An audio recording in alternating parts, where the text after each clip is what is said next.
Good day, Brutal Planet followers. This is Eric Peterson in Salt Lake City, and today it is my pleasure to be joined by Jennie-Ann Smith of Avatarium. How are you today? Thank you. I would be lying if I said I was perfect because I have this in many ways, but especially today because I have a small infection here today, so I'm just trying to recover from that.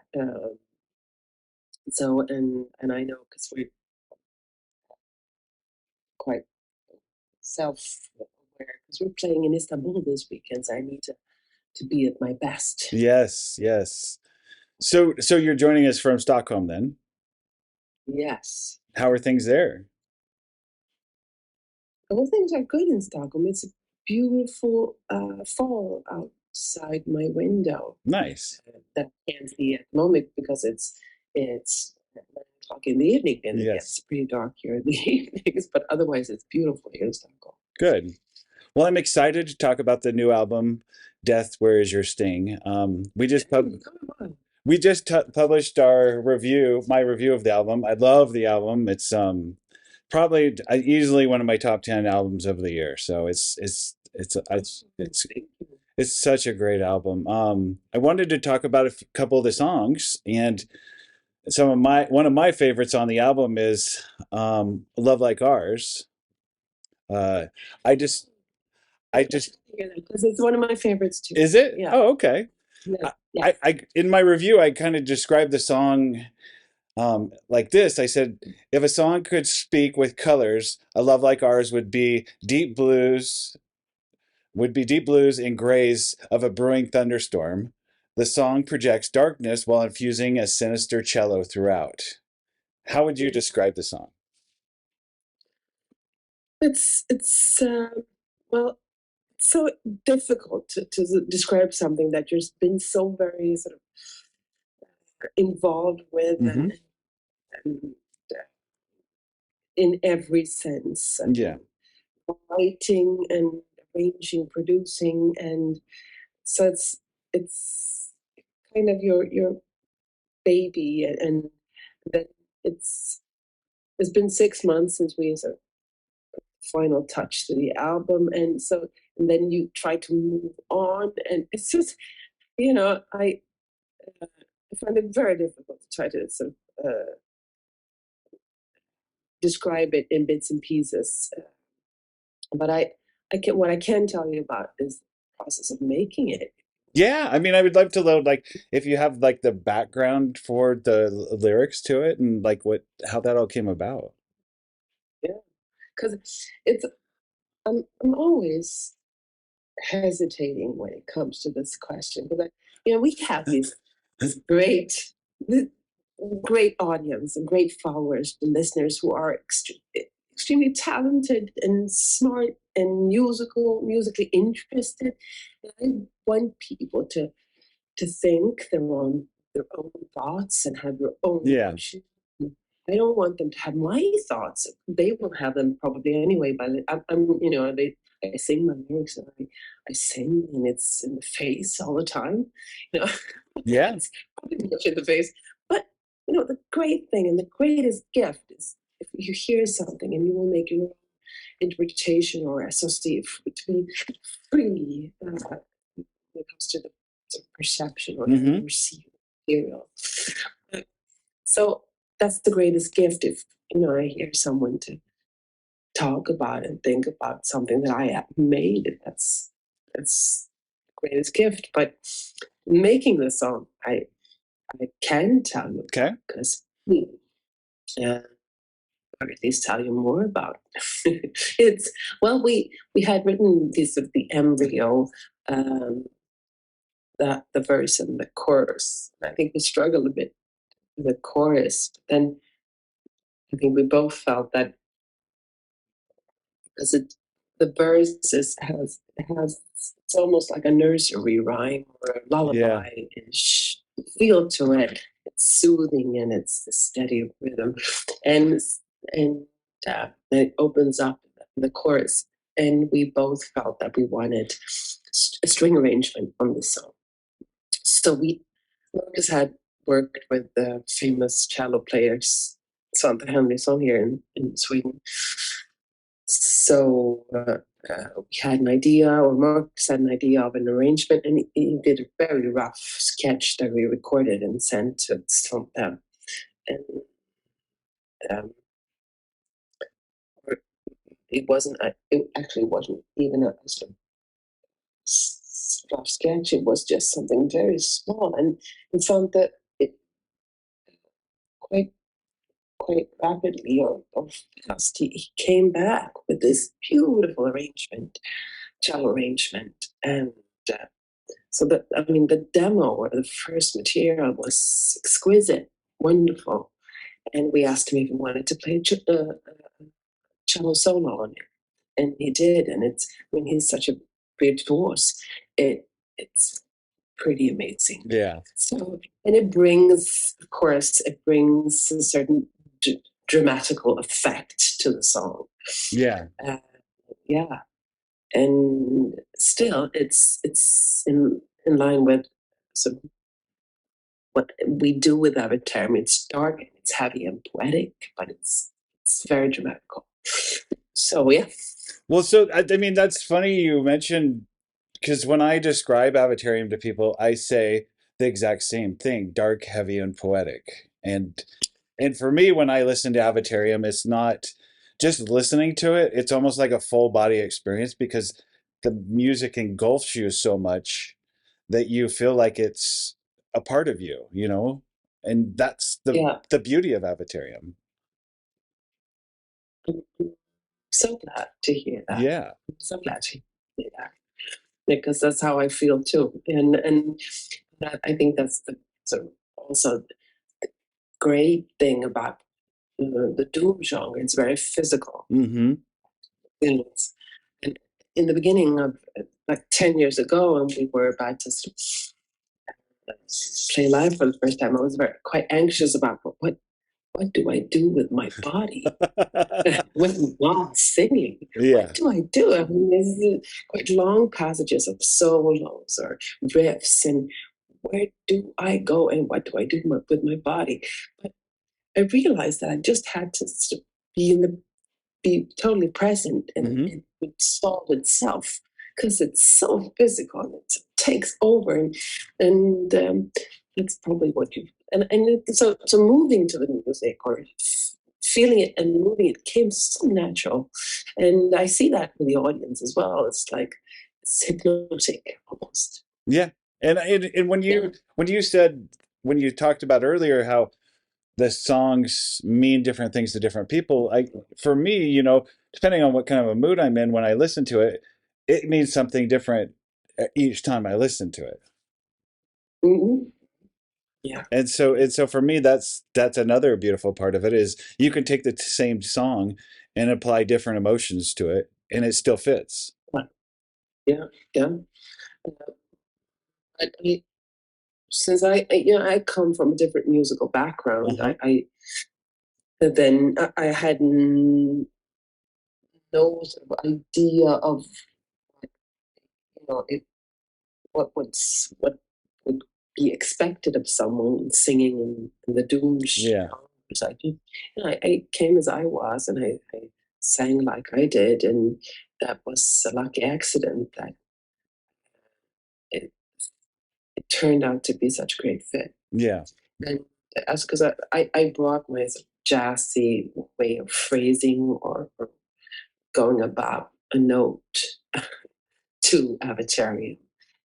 And meeting Leif and Marcus, musical wise, that would be turned out that we pushed the boundaries of what Doom could be like, I guess. Yeah. And it made it special. Yeah. And we kept on doing that since then, I would say. So the new album seems to incorporate more strings and some classic piano more than previous albums. I think it makes the album more doomy and dark. Is that something you guys? Is that something you see moving forward, doing more of? Well, I like so the important thing is for me is I mean, we have a very clear heritage that Yeah. we are mindful of and we care about. And I mean, the doom genre is so cool. It's, Mhm. you know, I just, I've come to like it so very much from a sort of a non-doomish perspective here. I didn't know what to expect. And I've come to like it so much and appreciate it so much. And so, but for me, it's all about creative freedom. It is. It's also, besides from sort of being mindful about the heritage, I need this a creative openness to to be able to do this, because the amount of work and passion you put into this, or a musician will put into this work is, well, it demands freedom. Yeah. Uh, Yeah.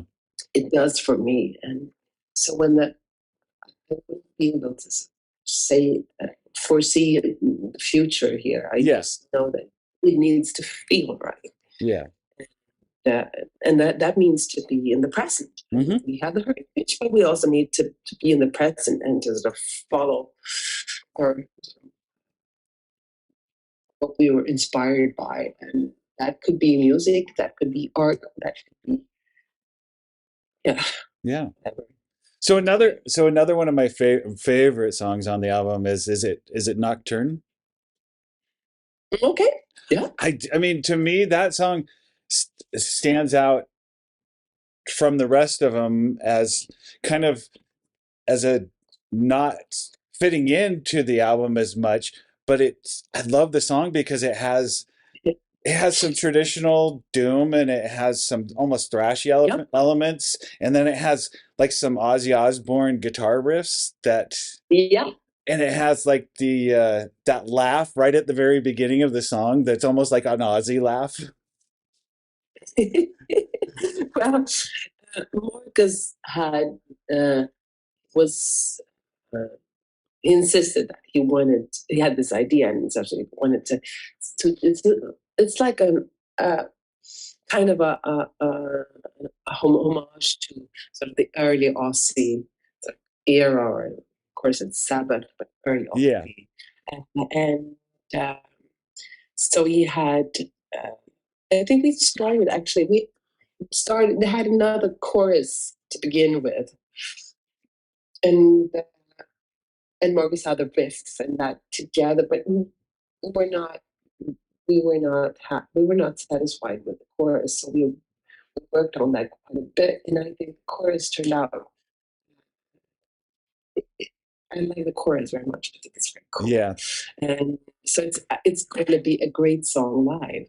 Yeah. And I was a bit skeptical to begin with, but I'm very glad that Marcus insisted. It became something very good. Yeah, that the night is waiting. I just love that part of the chorus, and it's just great. Yeah, I can vision, and I can visualize what the audience will sort of look like when we. Yeah, yeah. Yes, yeah, And lyrically, the song it's almost, to me it seems like it's the monster under the bed almost. yeah, yeah, yeah, or uh, you know, a sense of not knowing if it's a delusion or reality. Exactly, exactly. That's the that's the theme, and that's um, it's a topic that I'm occupied with, certain sense of loneliness and what that can, and longing and loneliness, and what longing can do to a person. Yeah. You long for human touch, or for someone to love, or Hmm. connection with someone so much that you don't know if that's real or it's a fantasy. Yeah. Yeah. So that's, yeah. So do you have any other songs on the album that stand out to you as like that? I like that song. I mean, I know you said like a love like ours, but is there anything else that you just go, oh yeah, that's it? Well, I, I don't want to uh, keep favorites. Yeah, yeah. I mean, it's I mean, I know they're all your babies. yeah, they are. So love like ours. Yeah, well, I think I like, well, Stockholm Yeah. is a good track as well. But I'm also, of course, I'm happy that Death Race Your Sting made it to the album because I wasn't so sure that it would. I, I had I had written this chorus with my acoustic guitar by our kitchen table, Mm-hmm. and it sounded quite Johnny Cash-ish to begin with. It was hokey and very basic chords and so on. And because I had that phrase in my mind, Death Resisting, for some time, probably more like a reference to Ingmar Bergman than Yeah. written letter. Um, so it's a lyric is really about a very personal conversation with death. Feels very Bergman-ish. But anyhow, I wrote the lyric, the chorus back home, and I sent it to Marcus, and I asked him, "This could this make it to Avatarium? Could we make this fit?" And he was like quietly positive. and, and so he yeah, this sequence of chords to the verse, and I some lyrics to that, and we put the pieces together, and we arranged it into these Avatarium sounds. It wasn't that it wasn't I wasn't really not sure whether it fit, but I think I'm so glad that we made it fit. That it could be on the album. Yeah. Yeah. Because, yeah, I do like the title track of this album. Yeah. I mean, there's so many great songs on the album, and it's hard. Like, I apologize for asking you for your favorites because they're all good, but I just know that some stand out more to it than others. So yeah, but I mean, going back to like the orchestration and stuff, after hearing some of the orchestration on this album, I feel like it would be neat to see some orchestration incorporated into some of the older songs and have like a little mini symphony, and you guys do like a show like at the place where you recorded your live album with the pillars, and have a little mini symphony there, and just have this little avatarium where you incorporate that kind of stuff into all of your songs for one night. For one night, it would be glorious. Yes, yes, absolutely. I think so too. I would love that. Yeah. So anyway, I have a couple more questions for you. I just wanted to ask you. Um, they're completely off the album, but I'm curious, as a mother, how do you balance the responsibilities of being a mother with that of being a full-time musician? How does people balance their life? Well, sometimes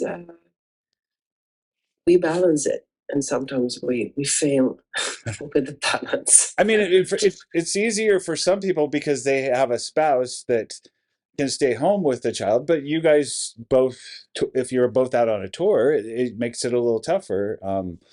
And I know people do it. I'm just curious Mm. how it works for you, and Mhm. and how do you does it make you and want to stay home, or does it do you want to be able to take him with you? You know what I mean? And I'm just curious. Yeah, when he was a baby, we brought him. He was 6 months old. We started playing festivals, so Oh, he we took him with us, and grandma uh, came on board. So this was she was introduced to this this world as well, which was great. She's my mother. Yeah. And to have 3 generations on board, and that worked great. It works very, very well. But now it's, I mean, it were difficult to bring him on tour. Yeah. We won't tour that long. Yeah. Because obviously he is the most important thing. Exactly. In life. Yeah. But also so and besides from being from working with music, I also a couple of days a week I work as a psychotherapist here okay. in one of the major hospitals here in Stockholm. So, and I have a lot of experience of meeting people with severe illness, Mm-hmm. people who face the threat of death or have survived the threat of death. And so there's, of course, this well of inspiration, of course, when it comes to these existential questions that where I can use music as a way of processing what I experience. Yeah. Which is a privilege, of course.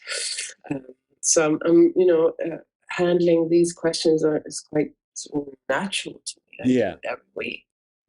Yeah. Facing these sort of the worst fear a human being can have, and to be a person that is a safe person to go to in that situation is trust is extraordinary. I would say that to be given that trust is extraordinary, and so it's given me a lot of experience in handling extended emotions. So you guys are headed to Istanbul for the festival this weekend. Remind me, if you guys played live since everything went to hell? But I hope that everything has not gone to hell. Well, I mean, I think like the pandemic stuff. Yeah, you know what I mean. I hope it's still out there. Yeah, it is. It's not hell tomorrow. Yeah. Maybe I missed something. It's pretty dark out now. Yeah. We've played in Germany a couple of times. All right. We know that it's still out there. The world is still out there. Okay. I can tell you that. So are you planning? You know that too. Are you planning on playing any of the new album this weekend in Istanbul? Yes. Excellent. Excellent. Yes, we are. So it's a bit nervous and very exciting. Yeah. Very exciting. So I'm gonna have to look on YouTube to see if I can find some clips of the new stuff. So you're most welcome. Yeah. Well, I appreciate your time and congratulations on the new album. It's an amazing album. Everybody go pick up your copy of Death Where Is Your Sting this Friday, correct? This Friday. That's correct. Yes. So we hope that you will if you like Avatarium or if you're new to Avatarium, that you will find that this is an album that it's not a wear and tear kind of album. This is hopefully something that you will listen to over and over again and find bits and pieces that inspires you. Maybe this is all. My hope is that you will find that this is multidimensional. You will find